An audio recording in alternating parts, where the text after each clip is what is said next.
વડોદરાની જો વાત કરીએ તો નેશનલ હાઈવે નંબર 48 પર વધુ દરજીપુરા નજીક અકસ્માતની ઘટના સામે આવી છે। જી હા, બિલકુલ બ્રેકડાઉન થયેલ ટ્રેલર રસ્તા વચ્ચે જ ઊભું જોવા મળ્યું। ટ્રેલર ચાલકે સેફટી સાઇન મૂક્યા ન હોવાના આક્ષેપ કર્યા છે। રોડ વચ્ચે ઉભેલા ટ્રેલર પાછળ એક્ટિવા ચાલક ભટકાયો। ગંભીર ઇજાઓના કારણે એક્ટિવા ચાલકનું કમકમાટી ભર્યું મોત થયું છે। પોલીસ દ્વારા મૃતદેહને પોસ્ટમોર્ટમ અર્થે મોકલી આગળની કાયદાકીય તપાસ શરૂ કરવામાં આવી।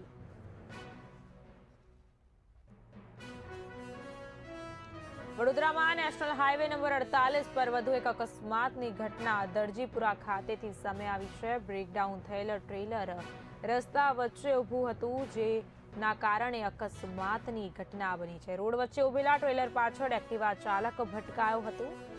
ગંભીર પ્રકારની ઇજાઓના કારણે એક્ટિવા ચાલકનું કમકમાટી ભર્યું મોત થયું છે।